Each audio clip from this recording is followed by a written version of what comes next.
সেই একই রকম ব্যাটিং, একই রকম বোলিং। সাকিব আল হাসানের যেন ক্রিকেটের কোনো ঘাটতি নেই। তিনি অনেকদিন ধরে খেলার বাইরে থেকেও তিনি একই পারফরমেন্স করে যাচ্ছে আগের মতোই। যদিও এই যেখানে পাল্লে গেলেতে বাংলাদেশ গতকাল রাতে ব্যাটিং, বোলিং, ফিল্ডিং সব জায়গাতেই ভুগেছে এবং শ্রীলঙ্কার কাছে প্রথম টি-20তে হেরে গেছে। আর সাকিব আল হাসান গ্লোবাল সুপার লিগের টি-20 খেলতে গিয়ে তিনি একাই ম্যাচ জিতিয়ে দিয়েছেন। কারণ আপনারা খেয়াল করলে দেখবেন সাকিব আল হাসান তিনি অনেকদিন পর কোনো আন্তর্জাতিক টুর্নামেন্টে এসে, যদিও সেটা লিগের খেলা, সেখানে তিনি একাই অনেক পারফরমেন্স করে গেছে। সেই পারফরমেন্স দেখিয়ে তিনি গ্লোবাল সুপার লিগে দুবাই ক্যাপিটালসের হয়ে একাই ম্যাচ জিতিয়ে দিয়েছে বলতে গেলে। তিনি এক পর্যায়ে গ্লোবাল সুপার লিগের 8 উইকেটে 108 রান পড়ে গেছিল, সেখান থেকে তিনি দলকে 165 রানে নিয়ে গেছেন এবং দলকে জেতাতে অনেক বেশি সক্ষম হয়েছেন।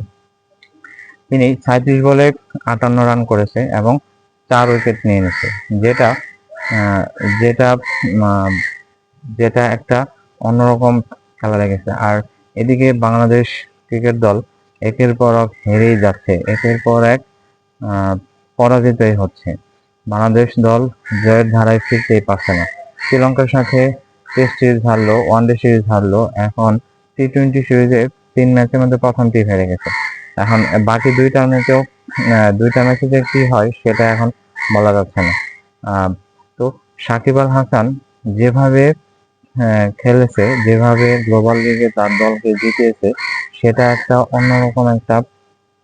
অন্যরকম একটা আলোড়ন সৃষ্টি করেছে এবং সেটা দেখার মতো তার পারফরমেন্স ছিল। তিনি একাই দলকে জিতিয়ে নিয়েছেন এবং তার যে অলরাউন্ডার পারফরমেন্স সেটা অন্য কারোরই নাই এবং তিনি এখনো যে ফরিয়া যান নাই এটাই তার প্রমাণ এবং তিনি তার দক্ষতা প্রমাণ ঠিক মতো দেখিয়ে যাচ্ছেন। আশা করি যে আরো সামনে আরো দেখা যাবে। সাকিব আল হাসানের মতো কোনো অলরাউন্ডার এখনো তৈরি হয় নাই এবং বাংলাদেশ সাকিব আল হাসানের মতো অলরাউন্ডার পাবে কিনা সেটা সন্দেহ। ধন্যবাদ সবাইকে, ভালো থাকবেন।